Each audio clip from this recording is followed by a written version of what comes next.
एक 55 साल का शख्स जिसके दो जवान बच्चे होते हैं जिनकी उम्र शादी के लायक होती है, मगर ये बाप बच्चों की शादी से पहले अपनी दूसरी शादी के सपने देख रहा था और गांव की एक महिला के साथ उसके अवैध संबंध थे। उस महिला से अक्सर वो मिलने जाता, कभी उस महिला को अपने घर ले आता और दोनों घर में अकेले समय बिताया करते। पिता के साथ दूसरी महिला को देखकर दोनों बच्चे विरोध करते, तो पिता दोनों बच्चों को डांट देता और इस मामले से दूर रहने को कहता। लेकिन महिला का आना जाना अब घर में बढ़ चुका था और दोनों एक दूसरे के साथ पति पत्नी की तरह रहने लगे थे। महिला और शख्स के बीच की नज़दीकियों की खबर धीरे धीरे सारे मोहल्ले में फैल चुकी थी और लोग इन दोनों के अवैध रिश्ते के बारे में तरह तरह की बातें करने लगे थे, जिसका असर बच्चों पर भी पड़ रहा था। उस शख्स का बेटा जब भी घर से बाहर जाता तो लोग उसे उसके बाप और महिला के रिश्ते को लेकर चिढ़ाते और ताना देते थे। इन तानों की वजह से बेटा अपने बाप से मन ही मन नफरत करने लगा।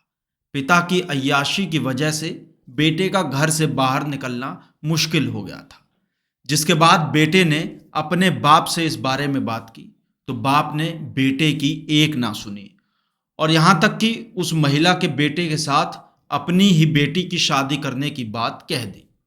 तो बेटा बेटा इस बात से और ज़्यादा परेशान रहने लगा और आखिरकार बाप की इन ओछी हरकतों से तंग आकर उसने रच दी बाप से छुटकारा पाने की एक खौफनाक साजिश, जिसे सुनकर आप भी हैरान रह जाएंगे।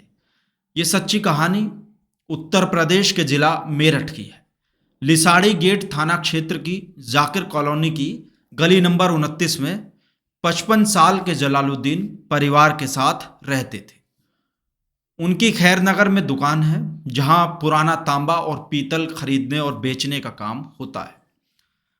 15 अगस्त को जलालुद्दीन इंचौली के कुआं पट्टी में स्थित अपने दूसरे मकान पर गए थे। वहां से लौटते समय सिविल लाइन थाना क्षेत्र के भगत लाइन के पास बाइक पर आए दो बदमाशों ने जलालुद्दीन को पीछे से 3 गोलियां मार दी। आसपास से गुजर रहे लोगों ने फौरन उनको अस्पताल में भर्ती कराया और पुलिस को सूचना दी गई। पुलिस मौके पर पहुंचती है और परिवार वालों को जानकारी दी जाती है।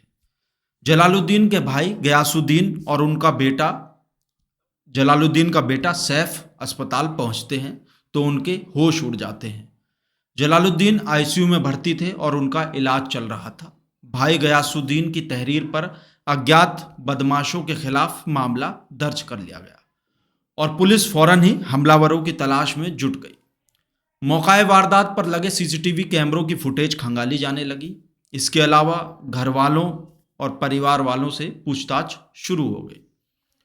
पुलिस को सबसे पहले पुरानी रंजिश में जलालुद्दीन पर हमले का शक हुआ तो जांच में पता चला कि जलालुद्दीन के बड़े भाई हाजी बिलाल का अपनी पत्नी नाजमा से विवाद चल रहा था।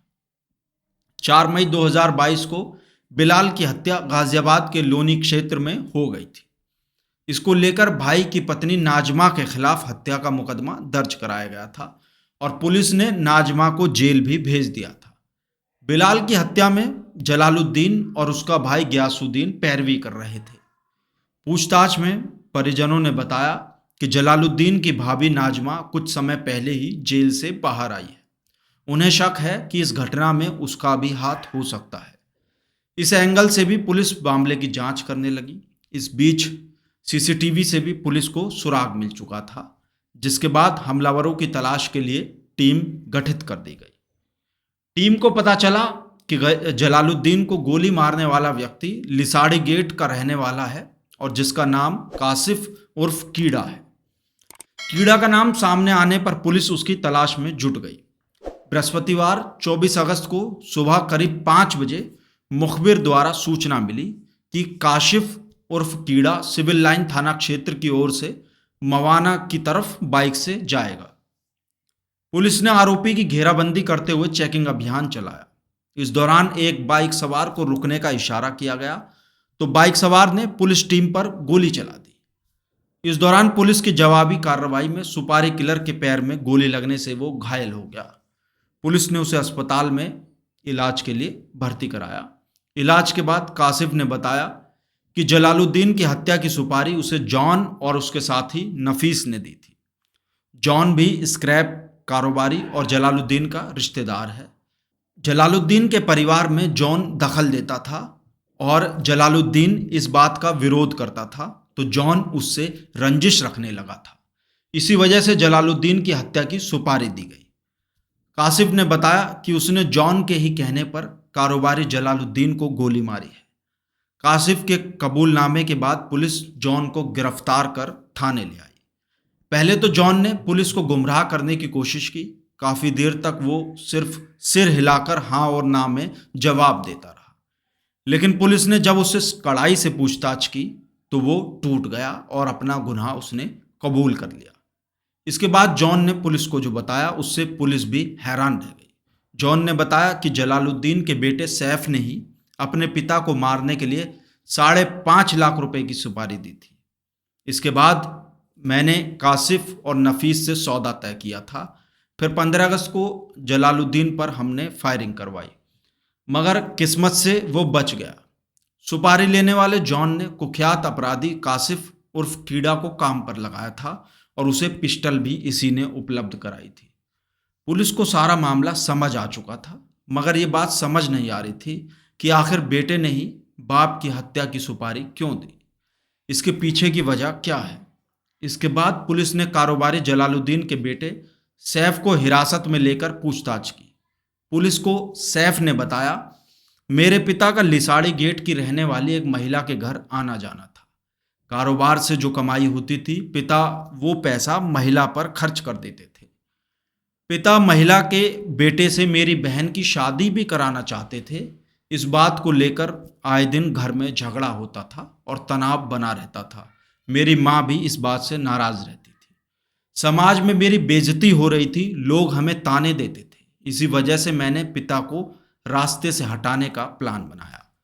सैफ को लगता था कि उसकी बहन के निकाह के बाद जलालुद्दीन प्रॉपर्टी में उस महिला के बेटे को हिस्सा दे देगा, इसलिए सैफ ने अपने ही पिता जलालुद्दीन की हत्या कराने के लिए 5.5 लाख रुपए की सुपारी अपने दोस्त जॉन को दी थी।